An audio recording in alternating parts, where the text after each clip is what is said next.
will feature some of your comments. What do you have to say regarding this? Wow, you guys. So this is something that we probably expected, but was not confirmed yet.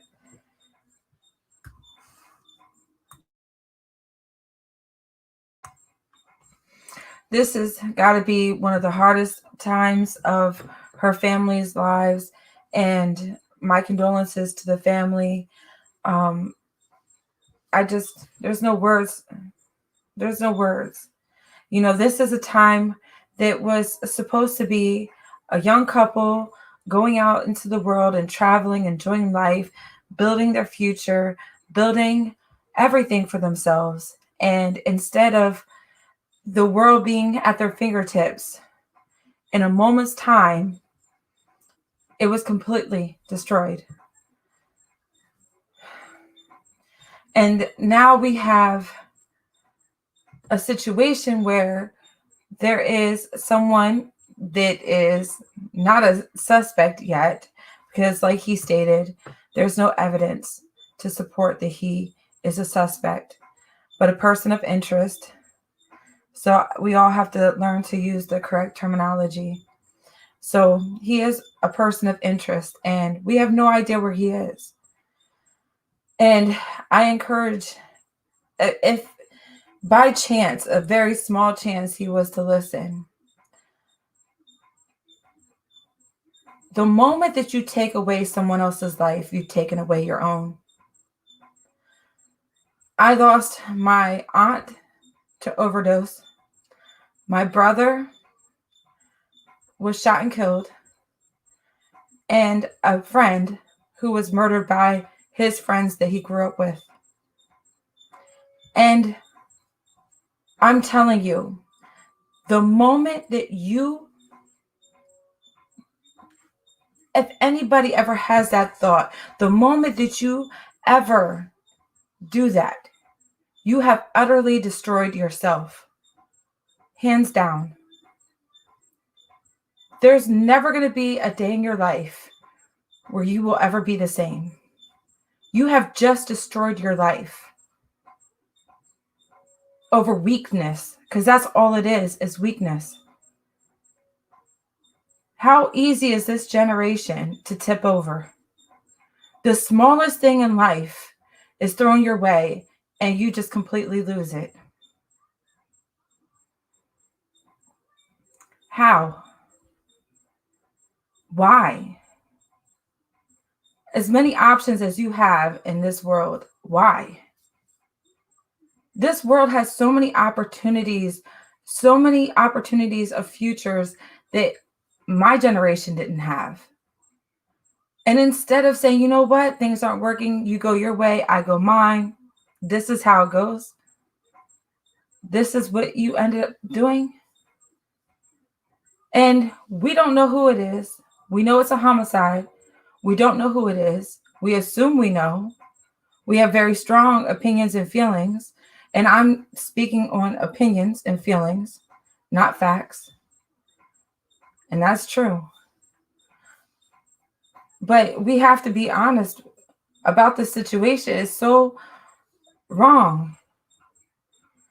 I had such a hard life growing up, and 1,000,001 things were thrown my way. And never once did I ever contemplate ever harming somebody else, because I was struggling in life. I have anxiety. I have depression. I had anger issues because I had a really hard life. But never once did I ever try to do something that foul. This is unexcusable behavior. This is a weak-minded, weak-spirited person who has no self-control. If you think that you're strong by doing something like this, you're a very weak individual. There's nothing strong about you. And then hiding out. Let me tell you, if let's say, for example, he was innocent, completely innocent, he has nothing to do with it, but he is just afraid that the world is going to turn on him and he's going to get in trouble for something he didn't even do. It's possible, right? Even if that's the case, if that was me and that's someone I love, I would be on the forefront demanding answers, demanding to find out what is happening. What happened to the person I love? What happened to the person that I just spent all this time with? What happened to the person I grew up with, I went to school with? I'm sure you've spent holidays together. You know her family. She knows your family.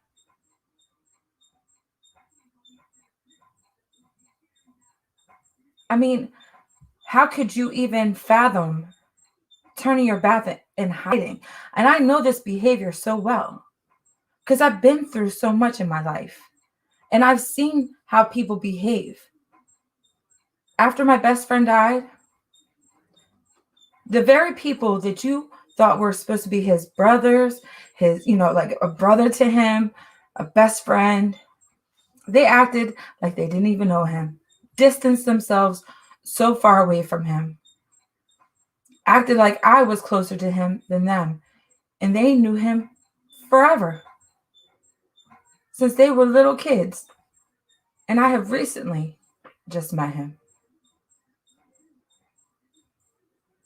To see how people behave is sickening, absolutely sickening.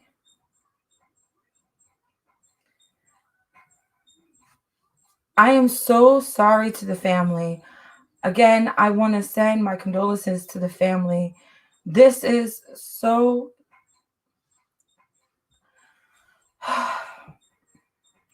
And we have a whole bunch of shoulda, coulda, wouldas. We're watching, the footage from the body cams from the police officers, and we're wondering, if only this happened, if only you did this, or if only you did that, that things would be different. And anytime there's a death, we always have those shoulda, woulda, couldas. But nothing's going to change what had happened. It's set in stone now. And whoever committed this crime is the one who said it. But the same way they set her fate, they also set their own. So don't forget that.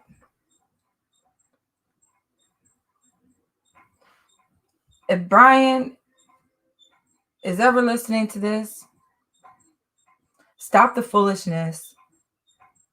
Stop acting like a little 2-year-old, hiding. Go to the authorities and man up and let them know what you know. Because you know something. No doubt about that. Help the family. Because no matter what, the life that you pictured in your mind is never going to happen. It's never going to happen for you. You can go to Cancun. You can go to Puerto Rico. You can go to New York and hide with family. You can go here. You can go there. You can go... I heard some people theorize Appalachian Trail, whatever, wherever you are. Your life is never going to be the same. Nobody's going to want to marry you. No one's going to want to build a future with you. Nothing is going to happen for you that's going to be good. You know what you're going to be doing for the rest of your life? Even if you don't get caught, you're going to be sitting at a bar, drinking away your sorrows. That's what you're going to be doing. You're going to be miserable every single day for the rest of your life. So you might as well show yourself to the authorities, come clean, and let them know anything, even if you're innocent, whatever the situation may be. We have our opinions. Doesn't mean it's true. Whatever the situation may be, come forward, let the authorities know. Give this family at least that you took away the very thing. I'm a mother. And trust me, you take away the one thing that's preventing me from acting a complete, utter fool, you better hope the police find you. And I know a lot of people say it, but I mean it. Because at that point, I have nothing else left to live for. There's nobody on this earth that I love more. So you better hope that they have other reasons to live for. As a mother who struggled to even have a child in the first place, for 10 years, I was trying to have a child and I couldn't get pregnant. I know what a child is and the blessings that a child is. And Brian, I know you're young and you're definitely dumb. I have no problem saying that one. But get some sense in you. Put some sense in that brain. Stop thinking like a little 2-year-old who's trying to hide in a corner, hoping that nobody can find him. Be a man. That's what you're supposed to be at this point. When I was young, I used to do stupid stuff. I did stupid stuff a lot. Trust me. Not that stupid, but I did stupid stuff. I beat up my manager once. She was running her mouth and I just boom, right in her face. And everybody was ready to lie for me. They told me they were going to lie for me. But you know what? I confessed to it. I womaned up and I faced my actions. Because I said to myself, if I think I'm smart enough and I'm, if I'm that passionate about that action, then I should be willing to take the consequences for whatever actions I commit. And from that day on, whether I do a right action or a wrong action, I always say to myself, no matter what, if there's consequences for it, I will pay for it.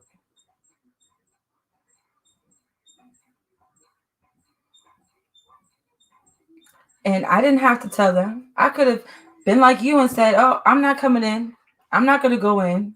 I'm not going to talk to the police. I don't have to talk to them. I don't have to give them a statement. Probably the smarter thing to do if I wanted to be smart. But I wasn't trying to be smart. I was trying to be honest. I wasn't trying to look out for myself and be self-centered and selfish and narcissistic. I really felt in my heart that that woman deserved to get punched. And if I had to pay a fine or do some community service or whatever the judge would say, I didn't care. Because I felt that it was needed. She was out of line in my eyes. But I was young and I was dumb. Would I have changed it? Yeah. Because she wasn't worth it. Brian, if you're listening, please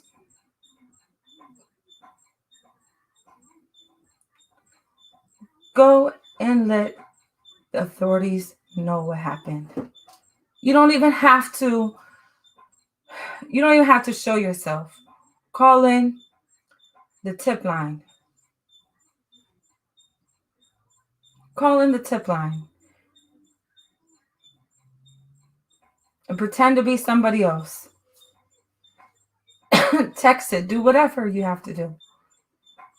Let them know what happened. Don't let this family continue to cry and cry and cry and fight and fight and fight. Do you know how tedious court processes are and all of this stuff is? It wears emotionally, mentally, physically, everything. And they're already going through enough. This whole situation is enough in its own. And they have years down the line of things that they have to deal with now.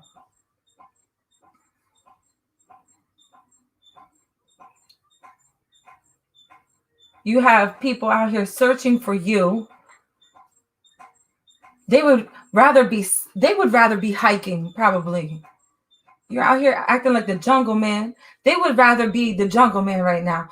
They would be sitting here watching sports or playing with their kids Instead, they're out here trying to look for you in swamps, coming out with these huge vehicles so that they don't get bitten by alligators. All the tax dollars that are being thrown. I mean, I would love to see the bill that this has caused. At this point, I think that taxpayers should really come and say, you know what? If a person is found guilty of a crime, whatever they caused in tax dollars, they got to pay for it. They got to pay for it. They got to work for it. They got to pay that debt off. We're not going to keep paying for it. All of our hard-earned money to come and find you so that we can try and see if you will help the family out to get some answers. You're a grown man. You're a grown man. You're allowed to do whatever you want, go wherever you want. That's fine. But you know what is happening right now, and you know that your voice is needed. And where are you? Are you eating crickets in the forest right now? Or are you hanging out with some family members in New York? Where are you? Or are you in a boat? Does your family own a boat? I would like to know that answer. You live in Florida. It's not uncommon. These are questions I have. Do your parents own rental properties? Are you hanging out at a rental property? Not uncommon either. Did somebody get you an Airbnb? Questions I have. Enough of the nonsense. Look at other situations of families where their children have been accused of committing homicides and how it's ruined the entire family.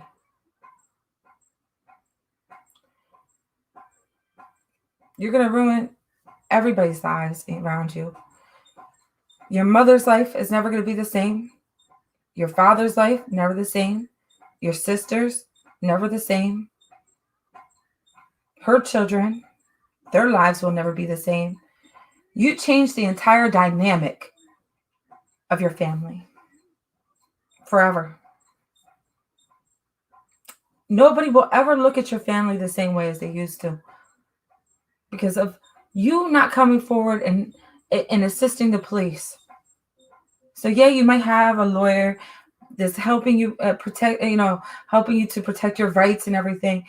And that's great. Nobody's asking you not to have a lawyer. Nobody's asking you not to protect your rights. I'm a huge advocate of protecting your rights no matter what. Okay? Nobody's asking you to do that. But can't you sit down with your lawyer and have a conversation with him and come up with a statement with your lawyer? Have your lawyer assist you in answering the questions for law enforcement. And let's say, hypothetical, not accusing you, hypothetically, let's say you did do it. By you running, it's not going to help anything. You're going to put your parents in bankruptcy if they're financially supporting you at this time. We don't know. There's so many ways to send money. Walmart, Cash Apps, all kinds of stuff. We have no idea.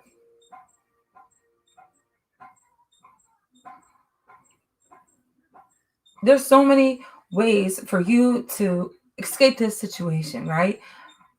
But you know who can't escape this situation? Your sister and her kids. They got to go to school. She has to go to work. I don't know if your parents are still working. But eventually they're going to have to come out of the house. And when they do, they're going to have a lot of people surrounding them wanting answers.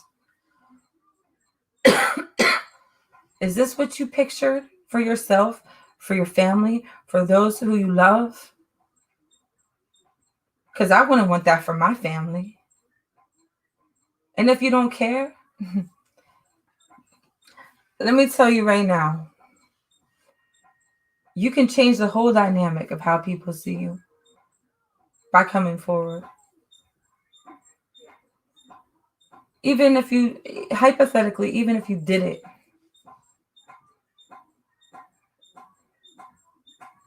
people will still be upset with you. Of course they will. There's no doubt about that. But at least in the end, you did the right thing. But the hiding and all of this other nonsense,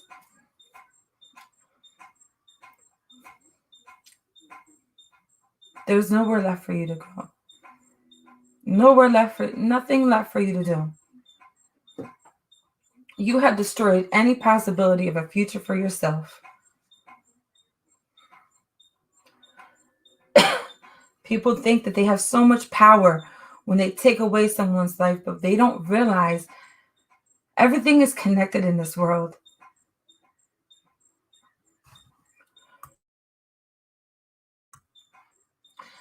You know, the CV-19, that should have demonstrated for all of us how each and every single one of us is connected.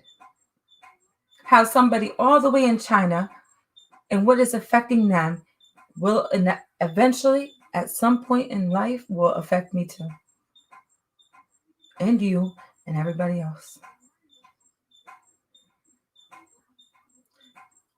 Our actions have a cause and effect, always. Everything that's happening on this earth has a cause and an effect. And it affects everyone, whether in a small way or in a big way.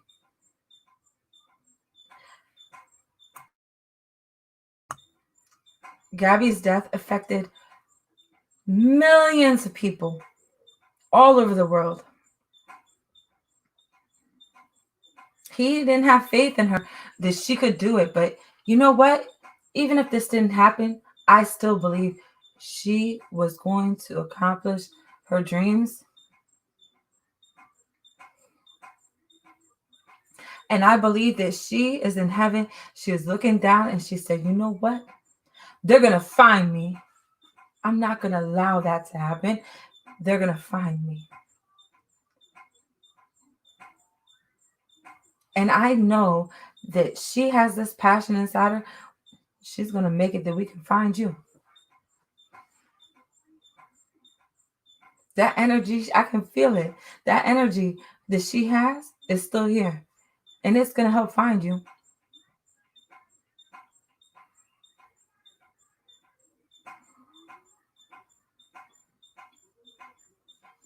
This is such a... Nothing is worse than having people in your life that are supposed to love you, and instead they end up being the biggest enemy, the biggest snake in the grass. Nothing is worse than that. It doesn't even bother me when I meet a stranger and they hate me or anything like that. But the worst thing is when someone who is supposed to love you, a mother, a father, a brother, a sister, a spouse, and they are your biggest enemy. You have to constantly look over your back to make sure they're not out to get you. Nobody wants to live like that. No one.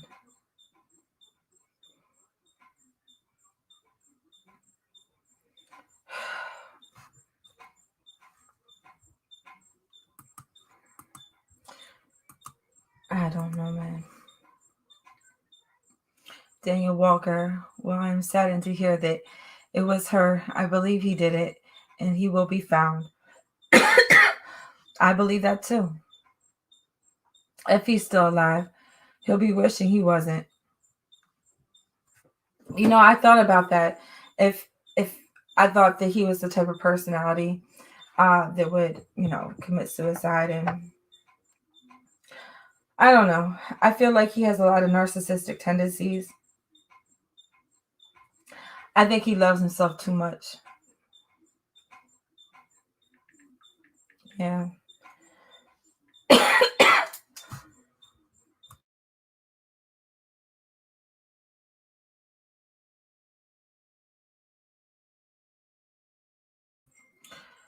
This is going to be a much more complicated criminal case than people realize. Jameson, yep, it is. It is. But one of the biggest things was finding her. If he's alive, somebody is going to find him. I don't think they balling like that, you know. At least when people have conspiracy theories of Tupac is living in Puerto Rico or whatever, or Michael Jackson and stuff. These people have money. You know what I mean? They can hide out for a while and not work. So, at least you can understand that. But someone who hasn't even really worked, hasn't really saved money, eventually he's going to need money. Eventually, even if somebody is financially funding him, they're going to run out of funds to give. Daniel, rest in peace, Gabby Petito. I didn't even know she was sick. I'm not sure what that means. Okay. So Gabby Petito, I'm not sure, Daniel, but Gabby Petito was found dead by homicide during a trip out west. So I wanted to, originally I was going to go live today to go over the footage of the body cam. And then when I was about to go live, that's when they came out with the confirmation that it was a homicide. So I'm going to still go over this with you guys.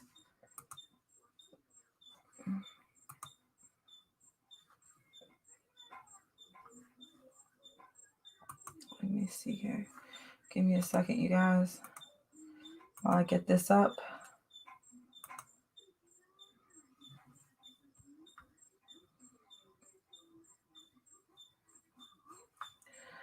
I feel so sorry for her family. I know what it's like to go through this. And it is heart-wrenching. It is absolutely heart-wrenching. And I just,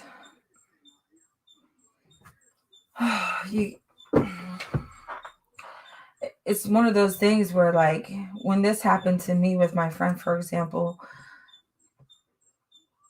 I would see him everywhere. I couldn't go down the street without seeing him.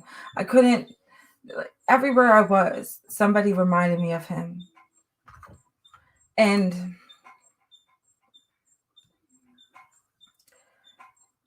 it was an experience that I wouldn't wish on anyone. I don't wish it on anybody.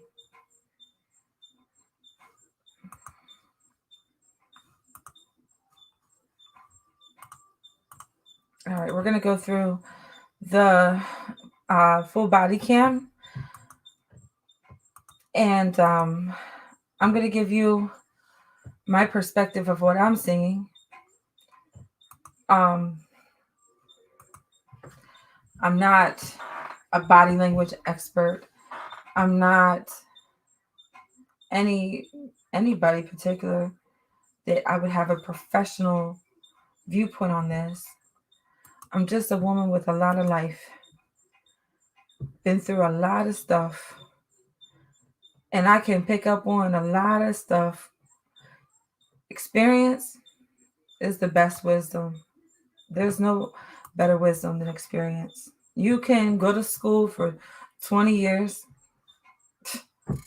but if you don't have the experience, you don't know anything. You don't know anything. So let's pull this up real quick, you guys.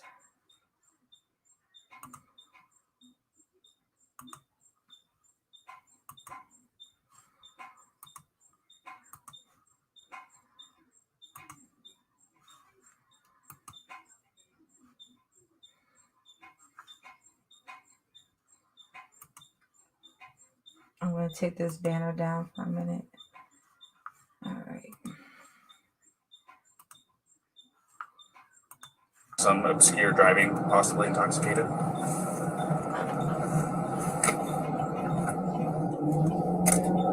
Currently doing 45 miles an hour. Zone through here is 25. Oh! Subject just hit the curb. Correction, speed limit is 15. I'm about 3/4 of a mile into the Arctis, just before the gate.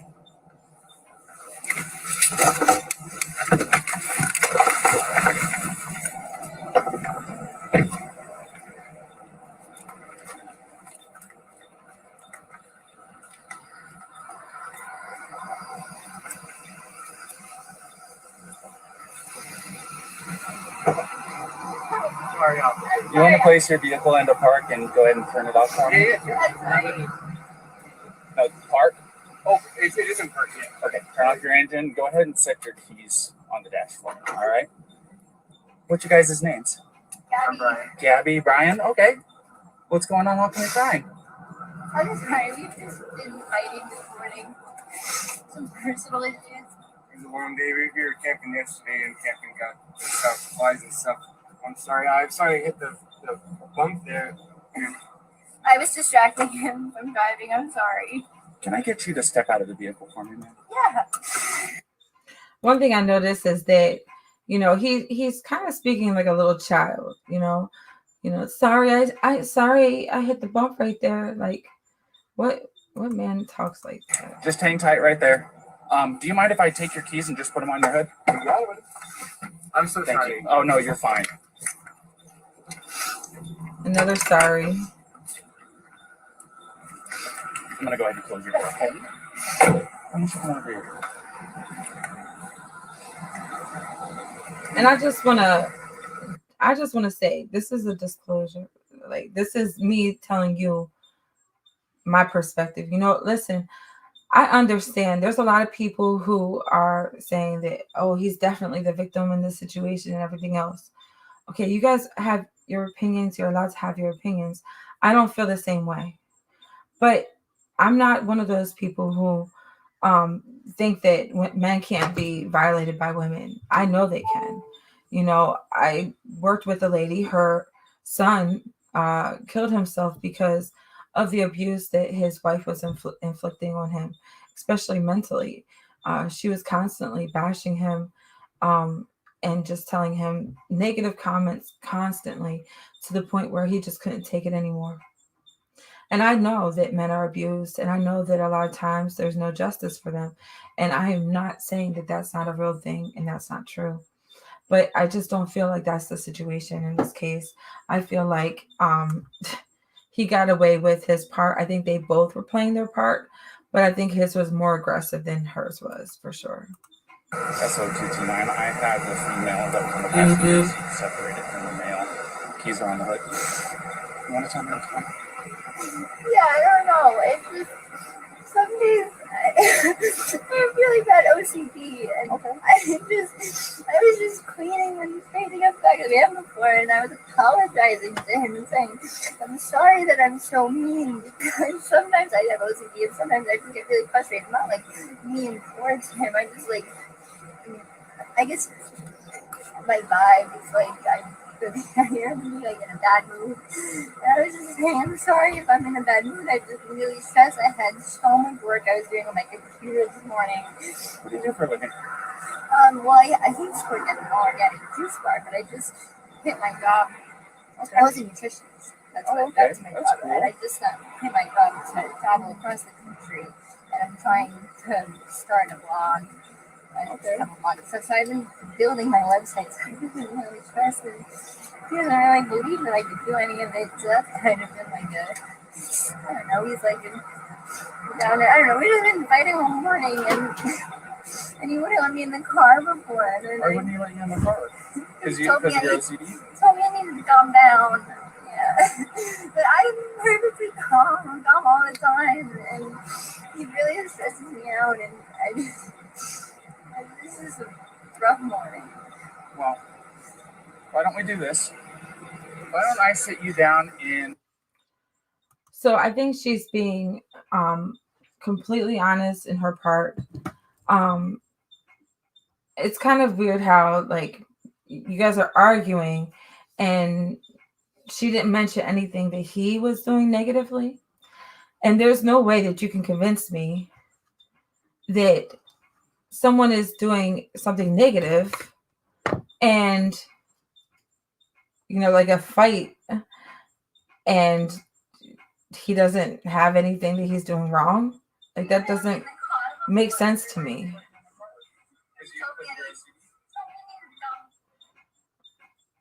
Makes sense.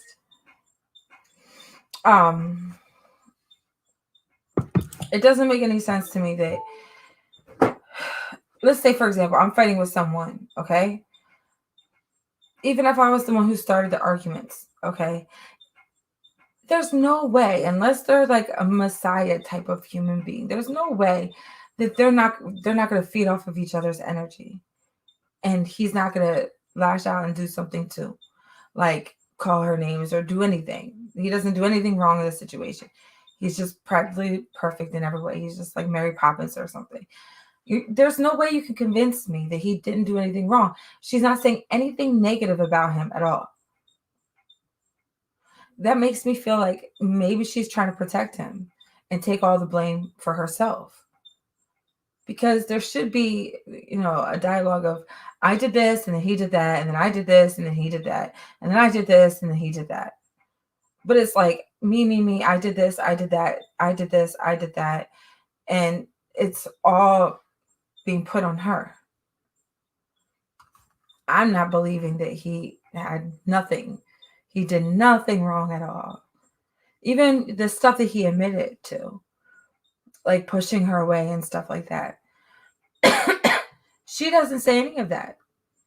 She doesn't mention it at all. Backseat of my car. You're not in any trouble, okay? I'm not going to be putting handcuffs on you. You obviously don't have any weapons. I'm going to get you into the air conditioning, let you take a breath, relax a little bit, and then I'll come back and talk to you in a few minutes, okay? Okay. All right. I'm going to fast forward it a little bit. Go ahead and get you to step out of the vehicle, all righty?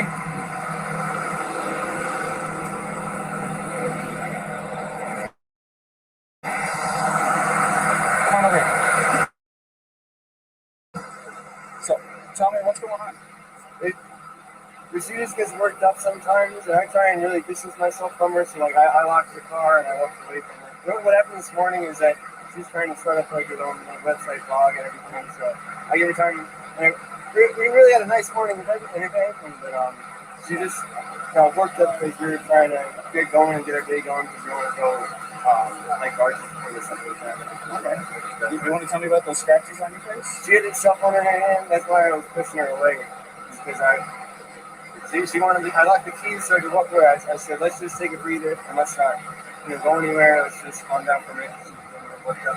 And then she had her phone and was trying to get the keys. She was that way. I was just trying to, I know I was going to push her, but I was just trying to push her away to go, let's just take a minute, step back and breathe.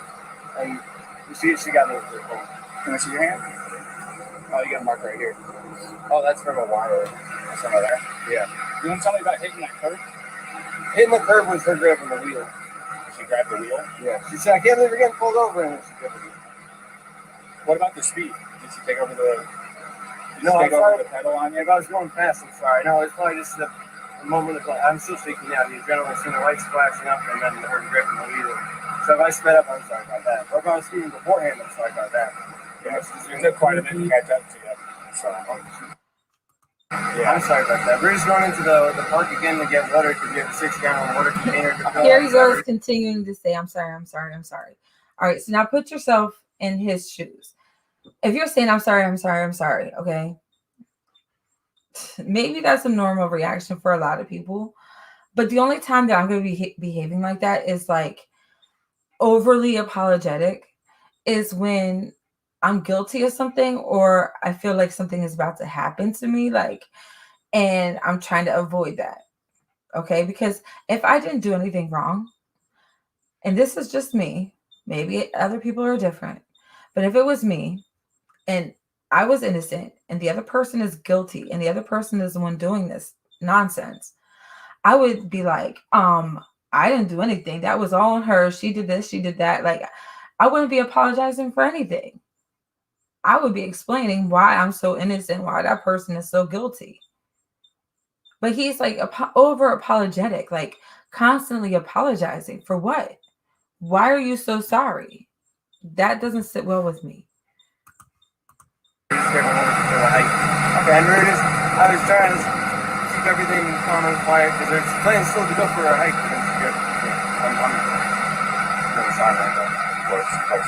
Do me a favor. You want to go ahead and just sorry take a about seat that. right over here on the floor? There's plenty of time to go for a hike. You don't have anything in that pocket or anything like that. I highly doubt in the moment Gabby was worried about going for a hike. It just seems like he's like constantly wanting to walk. Nope, just the wallet. All right. And then, do you mind lifting your shirt so I can check the waistband? I got to turn around for me real quick. Perfect. I just want to make sure. That's all, man. Go ahead, do me a favor, take a seat. All right. Oh, do you have your ID on you? In the car, if you want to come with me, Yeah, no, we'll just do this. Just go ahead and take a seat. you come with me, I'll give it to you. No, you're fine. What's your first name? Brian? Brian? Is that Layman spelling? B-R-I-N, yeah, and L-A-U-N. And then your last name? L-A-U-N. L-A-U-N. D-R-I-E. D-R-I-E? Yep. Laundry? Mm-hmm. Okay. What's your date of birth, Brian?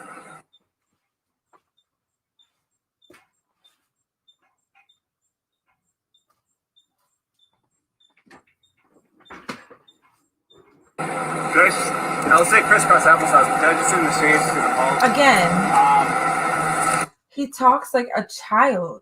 He behaves like a child. I guess maybe this is how he behaves when he feels like he's in trouble. Like, this is the behavior you get from like a little kid. Crisscross applesauce. I'm assuming that he's like a sexually active male that should be more mature than this. I don't understand why he's so immature. Crisscross applesauce, you're being pulled over by the police. You're smiling like a giddy little schoolgirl. Why? Why are you look at this smile on his face. Why are you smiling?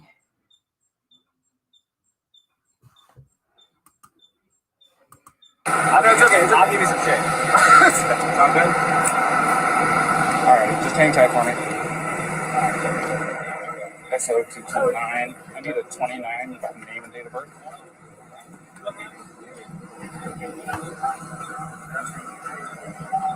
First name Brian, Layman spelling, last name Laundry.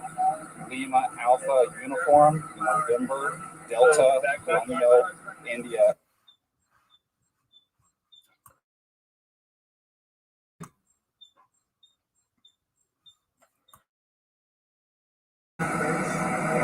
What'd you get him?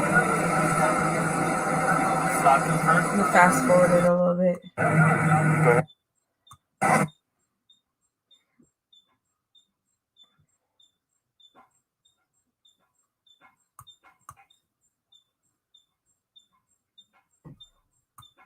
Look at the situation.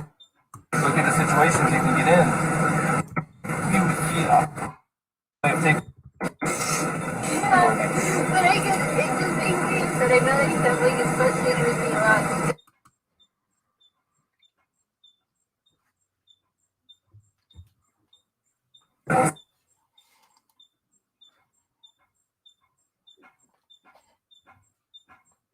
Way of taking my anxiety and bringing it down, but my ex-wife, I'm just trying, I know it's a little personal, but help you understand, we would feed off each other's anxiety and spiral, you know what I mean? And it doesn't matter how much I loved her. It may be bad for your soul, same. I'm not talking about you with your life, but if you know you have anxiety, look at the situations you can get in. You know what I mean? And we're not here to be mean to you or anything. Well, you know, there's a first time, and then it usually. We'll go see what Brian's saying, but I think you've heard everything now from. Quick question. You said you were hitting him in the arm. Did you grab the steering wheel? No, I didn't. You did not touch I the didn't steering touch the steering wheel, but only for like a second because I just saw the lights come on and it was more just like you're an idiot, like you know. But did you grab the steering wheel and like No. swerve or anything like No, that? no. I didn't touch the steering wheel at all. I'm gonna go ahead and close this door again. Do you have enough air back here, or do you want me to kick? Okay, so at this point, one is telling the truth and the other one is lying. So either, you know, she says she hit him like you're an idiot type of hit, like a punch on the upper arm is what I feel she's demonstrating. Okay, that shouldn't be like that shouldn't have been that hard of a punch where he like, you know, runs into the curb, where he like moves the steering wheel all the way over, like.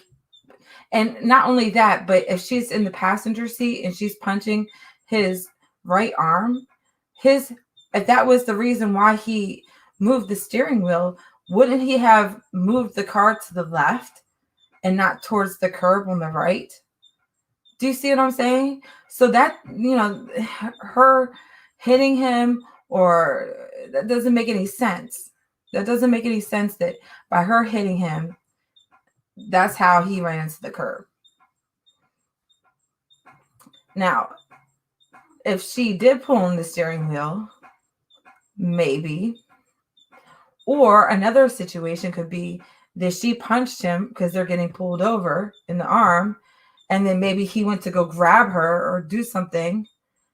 And then when he went to go do that, he moved the steering wheel and hit into the curb.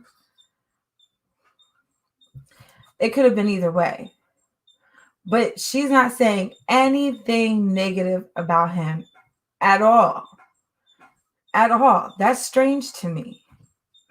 That makes me feel like she's sticking up for him.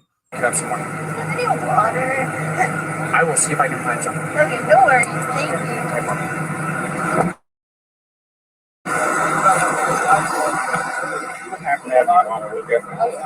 Thank you. Did you already give a statement for this officer? I got this gentleman here.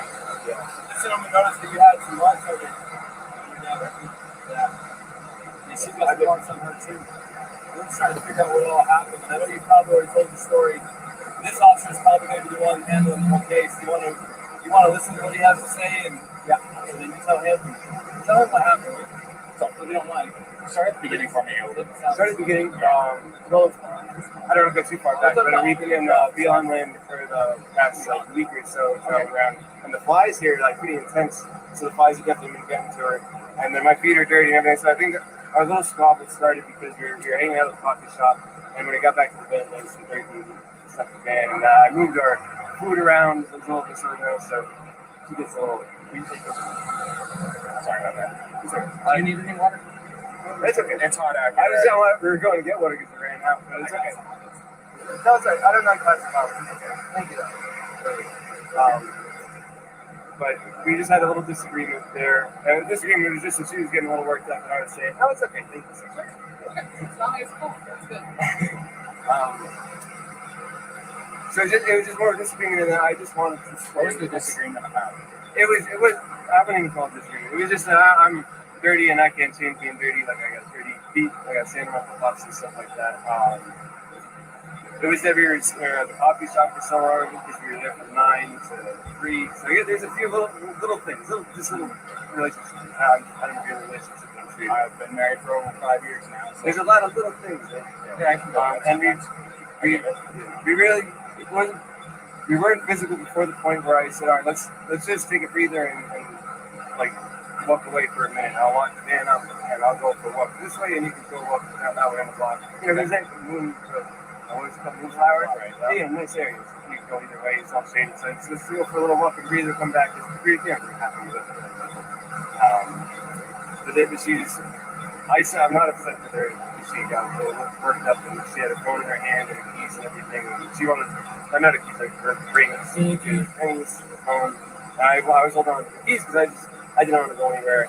And my big fear is, I don't have my phone. I don't have a. I don't know. This doesn't make any sense to me. He seems to be going back and forth, kind of not really adding up to what he's saying. He's just trying to make it seem like, oh, it really wasn't a big deal. It was just like a minor disagreement. And especially on the parts, you notice how she didn't mention any of this stuff at all. This is just him speaking about these things, right? So for me, that's her trying to protect him by not speaking on anything negative about him. He's kind of giving like his view on the negative stuff that he did, but making it seem like it wasn't that big of a deal. Okay, like, oh, I was trying to do this and I was trying to do that. No, home.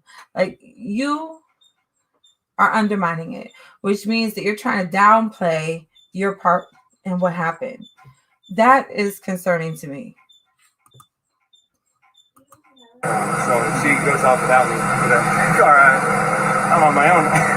So I was saying, let's just go for a walk, and she was trying to get the keys for me, so I was just going straight back up, and that's what she did me. I didn't get, I don't want to push you, but I didn't get overtly physical. I was just trying to keep her away and not get hit. And then I got really loud, and that's probably everyone's attention where I was going, back up, get away, just give me a clue. Okay, so you said you pushed her to create some distance, obviously, right? What happened after that? What got the scratches on your arm? The phone. The phone. So you pushed her and she hit you? She was. It wasn't like a push, and she jumped on me. She was already. I don't know. She was already swinging, and I was pushing. Yeah. A lot of angles, a lot of nails, a lot of rings. Yeah, you got 3 scratches in your neck. You got 1 on the left side of your neck. You got 1 in your face here, and you got 4 from the knee. As far as Do you mind?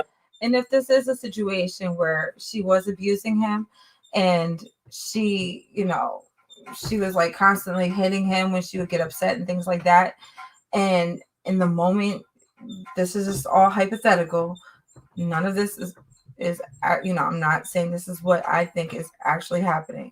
Hypothetically, if that was the situation and she was doing this to him, and just out of nowhere, he just had enough, and then it led to where we're at today.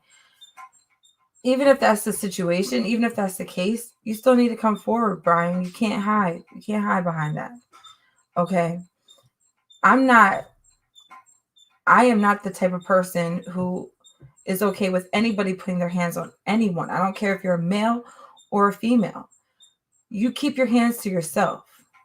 And if it's something where like 2 people are like, one's antagonizing the other one to fight and the other one actually starts fighting, hey, that's on y'all. But when it comes to like relationships, things like this, like, just keep your hands to yourself. It affects men as equally as it affects women. Emotionally, it affects them. Imagine like, the ego and the pride, and even if they can, defend themselves against you, in a lot of situations they don't, because they're afraid of getting in trouble if they defend themselves. Okay. And this is not me giving him an out. This is not me saying that this is what I feel. I feel like he is equally, they're both feeding off of each other's energy. I think they were both a very toxic combination with each other. I think that he may have a lot of anger issues, and I think that he's trying to hide it and portray himself as this innocent childlike being in front of the police officers, being all buddy with them, and kind of like, hey, you guys get it, you guys understand what it's like to be with women like this, like, you guys understand, you guys get it. And so I'm not comfortable with that. And then when we hear the 911 tape where the guy's saying that he is seeing him physically attacking her, that he slapped her, is exactly what the witness claimed, that he witnessed him slapping her, and that she was trying to basically, like, he was about to leave her behind. And at one point he's accusing her of wanting to leave him behind. Oh, I wanted to lock up the van and we both go our separate ways so that she doesn't leave me behind. So that makes me feel like he's a narcissist. I have people that are close to me that are narcissists, and they very much behave this way. And that little smile, that smile you see right there, when they feel like what the magic that they're doing is working, that's the look that they give. It's just like, it's working. I'm a genius. I'm such a master of deception. Like, it's ridiculous. Lifting up your right sleeve for me. I'm curious about something. It's a little bit of nails. I suppose fingernails, but I'm not complaining. I'm not complaining. Is it bruised or tender or anything like that? No. I'm fine. I look good. I hope she doesn't have too many complaints about me. I just. That was a huge red flag when he said that. I have no complaints against her. I hope she has no complaints against me.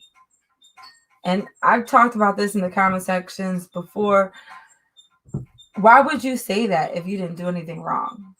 If you're completely innocent, this girl is just cuckoo for Cocoa Puffs. And trust me, we've all met some girls and guys that are cuckoo for Cocoa Puffs. So we understand what you mean by that kind of crazy, right? But you're saying, I have no complaints against her. I hope she has no complaints against me. He's constantly worried what she said to them. And when he realizes, when the police inform him, pay attention to how he's behaving. When he realizes that his scapegoat plan worked like a charm. He is so, he is a giddy little schoolgirl, just like, it's ridiculous. He is so freaking excited and happy. Like, this is the time of his life. And he's being pulled over for a DA. Okay. You just had this huge argument with your girlfriend. You see how she is still worked up over the whole thing. She's not calm. She's still worked up. And he is just acting like nothing ever happened today. Like, today was the most beautiful day. He woke up and everything was perfect. Today is just the most wonderful day in the world. It's strange. You're currently interacting with police that are trying to figure out who they're going to arrest, and you're smiling like that. That's how you know the boy's not wrapped too damn tight. I feel bad. I think it's so public. I was just trying to be loud. So this is, I try to make her calm down and be like, look, everyone's watching. So Sorry. Good thing, take home.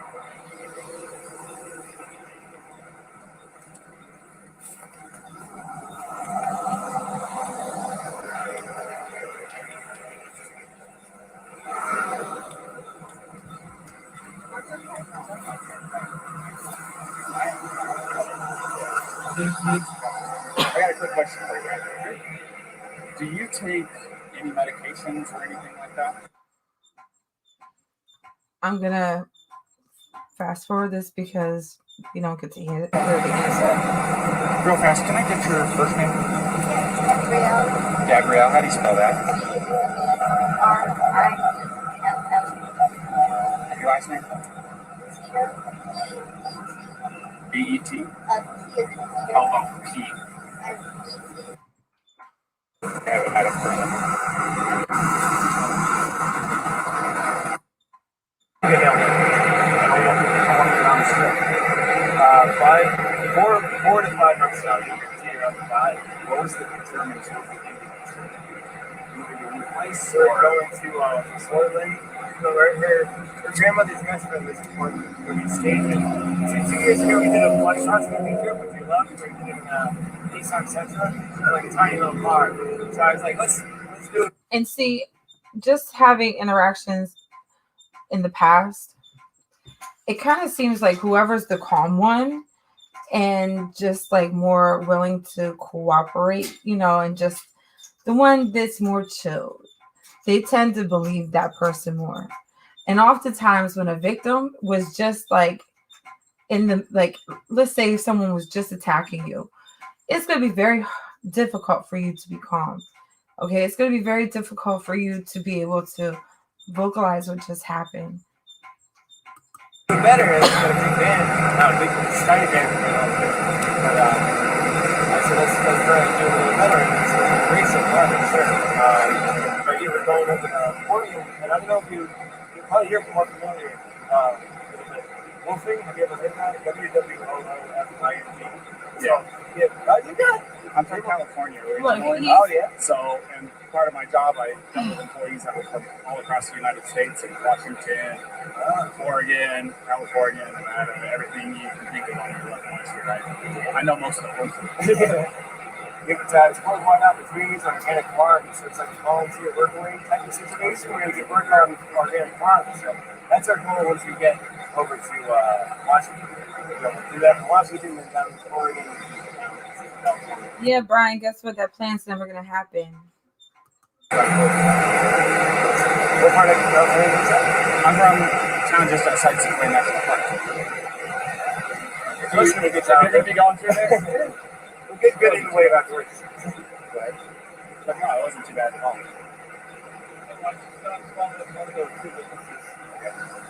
Recorded it, not going to tell you what he said. Walked her out of the vehicle. She eventually couldn't get in and actually clawed her way in through the driver's door. He said, I don't understand why she's doing that. Well, I think it's because it's the only door that. Hey, listen, if there's any lawyers that are listening to this at all, could you let me know? I'm very curious to know. This is her vehicle, okay? And I looked up, and they do have stand your ground laws there, okay? If he's about to take off with her van, wouldn't she have every right to defend her van so he doesn't take off with it? I'm just curious. And so if I'm not even sure if they really know at this point that this is her van, but wouldn't that change the entire dynamic, or shouldn't it have changed the entire dynamic? Because I know that I don't care who it is, my mom, my brother, my cousin, my sister, I don't care who it is, a stranger. You're trying to take off with my van. You're trying to take off with my vehicle and leave me stranded in the middle of nowhere. He's going to have a lot more than just a few scratches on him. It wasn't locked that she could get through. She's trying to get it over him. He's trying to disengage from her. I guess he hung her backpack on the back probably so she'd have her shit. He didn't have to engage with her. Everything she's saying is the same thing. I haven't heard what he said, but if that's what he said, it's also what the witness is saying. The witness says, I never saw him hit her. I saw him shove her, but I couldn't tell if it was an aggression against her or a defense against her, as far as her, being the aggressor. So at this point, unless the guy's screaming that he needs to go to jail and did something to this girl, it sounds to me like she is the primary aggressor. Yeah. Now, the problem with her being the primary aggressor is in an instance of domestic assault, be it a male or be it a female, we shall arrest. Now, that doesn't necessarily mean they have to go to jail. We can do a citation if it meets one of the three criteria. When it comes to a lot of DA situations, I noticed that anybody who has like the actual physical marks on them, they just naturally assume that they were the victim because they have evidence. They have physical evidence. And so that's usually how they tend to be swayed. Criterion, which one of them is making sure that they're not further Part of it, I think stories about probably 2 car lengths behind him, tapping my way. So, fortunately for her,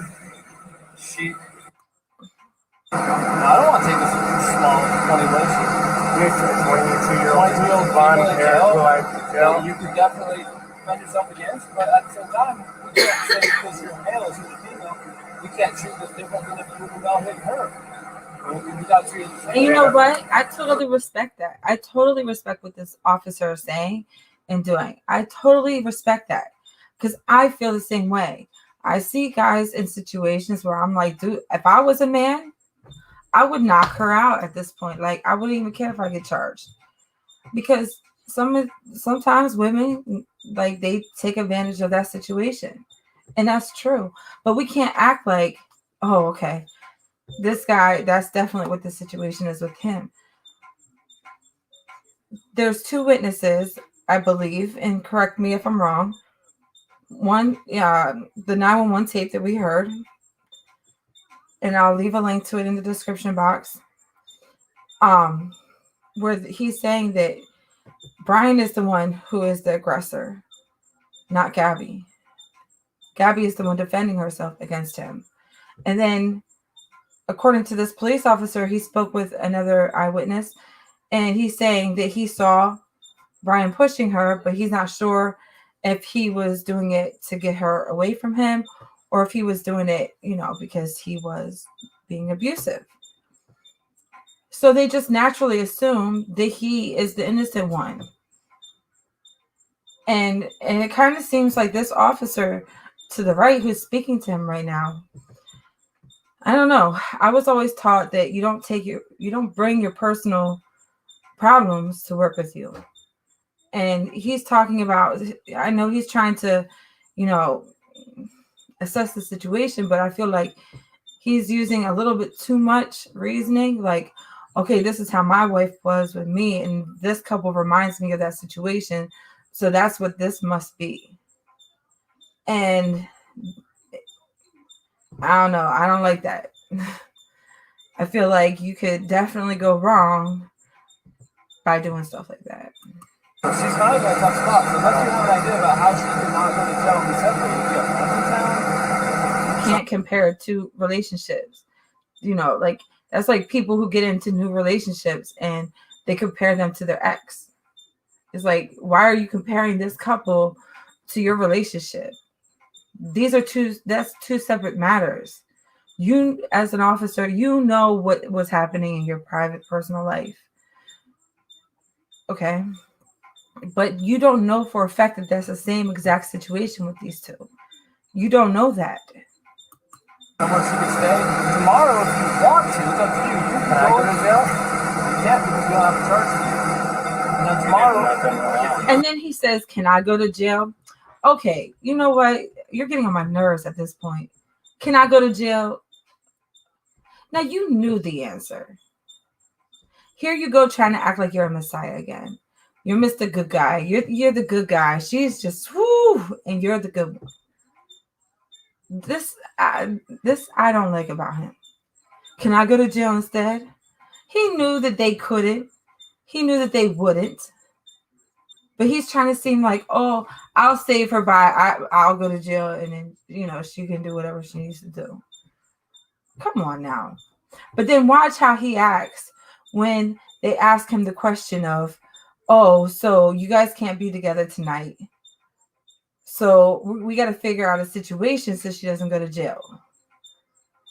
And basically, like, they're asking him, like, do you know any way we can get her a place to stay for the night? Like, what we can do to get you two separated for the night. And he's just playing it off, oh, I don't know. I have no idea. I don't know what we could do. What do you mean you don't know what you could do? So you can't think of I can't think of anything. Get out of here. What about making a call to the parents? You can't think of anything. You guys don't have some money saved up. In one of the press conferences with her, Gabby's father, he says that she had money. He didn't say how much, but she had money. So he's like, but she didn't have enough money she could stay in a hotel the whole time, but she had money saved for her trip.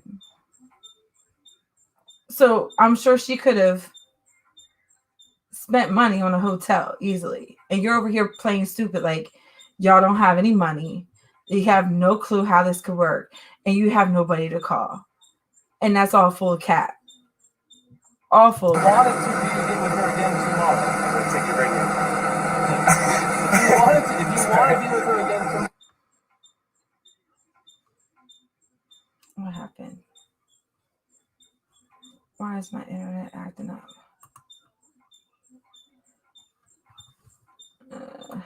Make sure. Let me try and refresh it.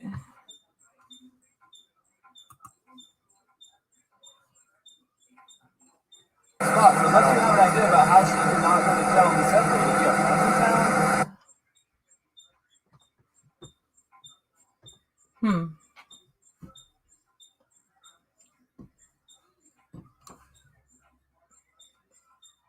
internet's working.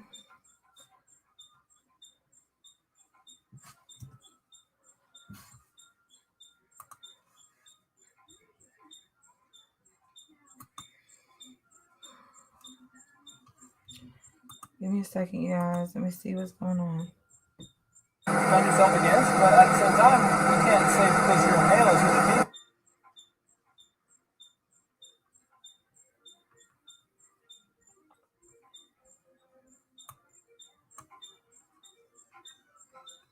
I don't know. Basically, that's my analysis. I'm gonna leave it at that. This isn't working, and that's okay. It'll work now. No, it's not gonna work. It's still acting up. Okay. So basically, that's how I feel. I feel like he's a narcissist. I've dealt with plenty of narcissists in my past and in my present. And you know what? This is typical behavior. Especially when you know that person. It's like there's one person in particular, I'm not going to mention who it is in my life. And most people just fall, like, you know, they just melt like butter in his hands. And I watch them just melting like butter and just eating it all up. And I'm sitting there looking at that person like, I know you're full of it. And they're looking at me because they know I know them, like the real them. And they just have this duping delight look on their face like, I know, isn't it wonderful? Look at them believing everything I'm saying. And it's sickening. It's sickening. And I'll call them out on it. And these people look at me like I am the problematic person. Oh, look at Melissa being confrontational again. Like, I'm just like, okay, y'all, whatever. That's your problem. Like, I know the truth. If you guys can't see, that's your problem. And he reminds me of that so much. So much. That smile on his face, like, there's no doubt in my mind. It's sickening. And I can only imagine what that relationship was like behind closed doors. And if walls could talk, and how the relationship was even during the time that they were living together, you know, at the parents' house. I'm really curious to know what that dynamic was. And I don't believe that we'll ever know. Like, there's no part of me that thinks that the family, the parents are ever going to come out and speak against their son in any negative way. So that's kind of pointless. I don't know. It's sad. It's sad that this is, if I was her family member, and I saw that this is one of the last times that I'm ever going to see my loved one is on a body cam with the police. And that was like an opportunity, like the universe giving you an opportunity to stop this disaster from happening further. And it wasn't stopped. Like, that's so like heart-wrenching to me. It's very heart-wrenching to me.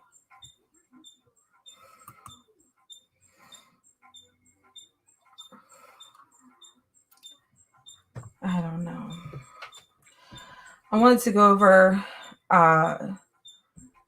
this video here with you guys. It's called it's a YouTuber, nirvgorilla, nirvgorilla, and he shows how you can see the van door opening. So I got to make a third one. You can see the van door closing. And one person in my comment section said that you could see sandals under the ladder of the van. And I was on my phone when I was looking at it, and all I saw was rocks. So I was like, I don't know what they're talking about. But here in this video, he actually shows the sandals because he has very good zoom, which I don't have. he shows how to get it, so maybe I should download it. That would be awesome. But yeah, I'm going to show you guys this video. You may have seen it, but go ahead and watch it again with me. Let me see here.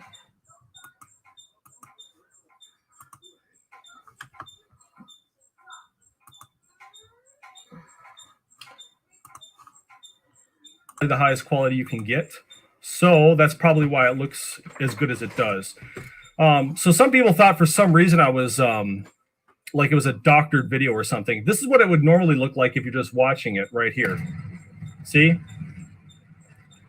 You don't really see anything, especially if you're on a cell phone. You can't see anything. So let me fast forward a little bit. Right here is the point you start seeing the van. You can't, if you're on a cell phone, you're not gonna be able to see it. So I will zoom in right now. Zooming is a little bit choppy just because it's the Mad VR codec or the Mad VR render. So you can see right here in the direct center of the screen, that is the back of the van. You'll see it's black in the center right there. Now I'm gonna to the van. You'll see it's black in the center right there. Now I'm gonna slow it down and let it play just kind of slowly. You'll see as we round the corner, you'll still see a black line right in the center there. I'm trying to zoom in a little bit more. There, okay. There's a black sliver right in this back of that van. You would think it's a tree, right? Well, we'll see in a second here. So you're going to start seeing it close here in a second. Watch. It's going to start closing. Watch very carefully. Right in the center of the screen right now. And there it goes. It's starting to close. Wow, you can see it. Boom, oh, for sure. Closed, okay. You guys get that? Look, listen. If you're not watching it on a computer and you're watching it on a phone. Okay, I have an iPhone 12 Pro, but it was very difficult for me to see it on this video. If you can't see it, I'm telling you, get on a computer and it's very clear that that's what's happening. He's going to rewind it, but I'm going to rewind it again myself. Boom, closed. Okay, did you get that? Hold on, let me see. Again, watch. It's going to start closing. Watch very carefully. Wow. Right in the center of the screen. Who do you guys think it is? Do you think it's Gabby or do you think it's starting to close? Jungle Man? Closed. Okay, did you get that? Let me rewind just one more time. Not as slow. You're going to see it and closed. Now, if you think it's a tree, I'll just let it play a little bit here, and you'll see that's not actually a tree. You'll see there's no tree in the center. If you can't there's a tree to the left clearly, and a couple trees to the right there. It's not a tree. But that was definitely open. Absolutely open.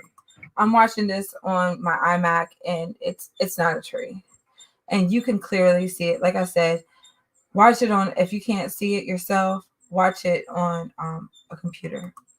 Now, that's really hard to see. If you're just watching it like this, it's almost impossible. You basically have to zoom in. Now, about the sandals. See, right, I didn't see the sandals. See, actually, I can kind of see it right now on the computer. But if you're watching it on a phone, it's going to be very hard because the color of the sandals blends in with the ground and the stones and everything. So, it's very hard to see it. But actually, if you see it on this video and on a computer, it's very clear. So you can see them. Some people were asking about this. So right here, I'm not sure if you can see it, but here's the part that goes over the top of your foot. Here's the top of the sandal, so it's pointing towards the van, and then it wraps around like that. It's very clear on the computer. So again, watch this part of the video on a computer. Sandals. And right at the back, you can see right there, right at the base of that ladder, you'll see there are definitely two sandals there. I'll rewind it and play it in slow motion just so you can see.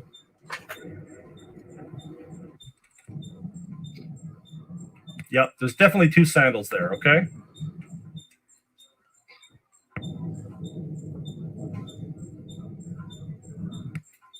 Yep, right there. So, and there's something else on the ground. Now, somebody wanted to know about it.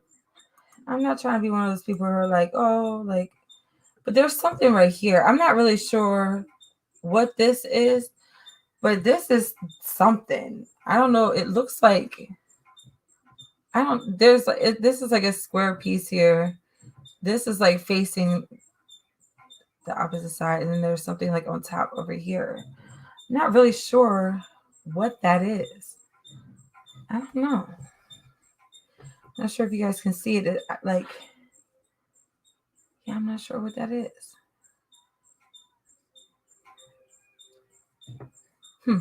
I don't know, but I can definitely see the sandals now. So whoever commented about the sandals, you're correct. That is true. I didn't want to comment on it until I saw it for myself. But yes, there are sandals. Now, somebody wanted to know about if there was somebody in the front seat or whatever. I'll show actually two different angles on this one. Oh, let me get that. Hey, you guys, listen. Make So sure from this angle, right here, Nerve Gorilla. you'll see something. Go show them some love. Kind of. It's actually really hard to see. I'll skip just a frame forwards and backwards here. It's way too blurry to tell, but there is something white there, and you could see the bottom of the window. So I didn't think it was somebody hiding on the other side of the van. I actually thought it was a cloud reflection, but actually it turns out, because we have another angle, I'll get to it right here. It's at about 8 minutes in this video. There's a front angle of this. Not to be a distraction, but look at this dog right here. Is he not the cutest ever? Side. Now, let's see what that actually is. Okay, I'm sorry. I know this is a very serious matter, but look at this face. Like, who cannot look at that face and just think it is totally adorable? All right. It actually looks like a pillow or something. So I know nobody's going to like me, but I'm not a really superstitious person. You know, I'm pretty scientifically minded. I live in reality. There's nothing in this video that I want to see, that I'm looking to try to see. I just want the facts, you know. I just kind of want to know what really happened, regardless of my opinion. And it looks like pillows strapped to the seat or something. Yeah, it looks pretty high up, obviously above the steering wheel. But it doesn't seem to be a person. It doesn't look like anything of much significance. But again, like maybe a detective would think opposite of that. Seem to be, but there definitely was a person in the back. I don't know if it's Gabby. I don't know if it's Brian as of this point. Maybe we'll learn in the future. I'm guessing it's Gabby just because of the sandals. I don't think that dude wore those sandals. Somebody did post a picture somewhere online having to do with her sandals and them looking like her sandals. So I used to know the timeline pretty well. Let me look back at my videos. This is why I like to put the dates on the videos, because if I don't, then I'll have a hard time remembering the timeline sometimes. So the day that this was recorded was on August the 27th. And this is also on August the 27th is also the day that I'm not sure if you guys have seen. Let me bring it up real quick.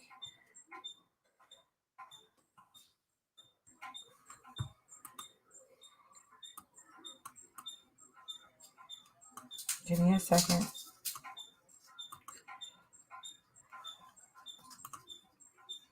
Okay, let me see. Hold on. What did I just do? Did I just log out of my live? It was.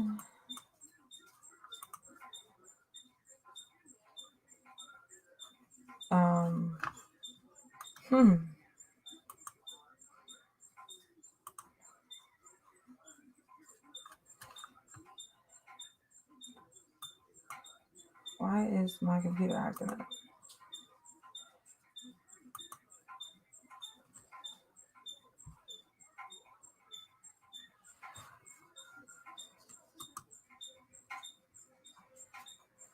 I don't know why my computer is acting up right now, but it is definitely acting up.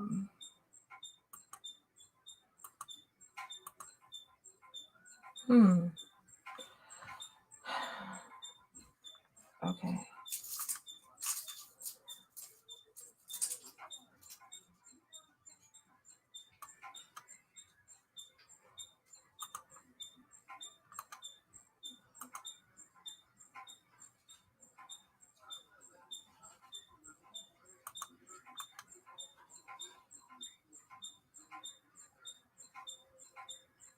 Why isn't this working? I'm sorry, you guys. Give me a second. I went to go put in Twitter to show you guys something, and then this happened. I'm not sure what is going on. There we go. Okay, yeah. I don't know. This is my first time using StreamYard. I use OBS most of the time, but I like the simplicity behind StreamYard. That's why I decided to use it, but it's really making my computer go very slow today to the point where I can't even get onto a lot of this stuff. So I don't know. Let me try. All right, I'm going to have to stop the live and figure this out. Sorry, you guys. But if you can still hear me, I will try and go live again tomorrow. And we're going to go over some of the timelines and things like that. So around 7 o'clock tomorrow, look for me on live. And again, to the Petito family, I'm really sorry for your loss. Very, very sorry for your loss. And to the public, please respect their privacy and their space. Give them the time for healing because they're going to need this time. So please, if you're going to bother them at all, let it be positive, good vibes. Do not be confrontational with them. Do not send them anything negative. Keep the negative remarks to yourself. I just pray that the family receives a healing. They deserve it. And again, send that family nothing but love, you guys. Until tomorrow, stay blessed, everybody.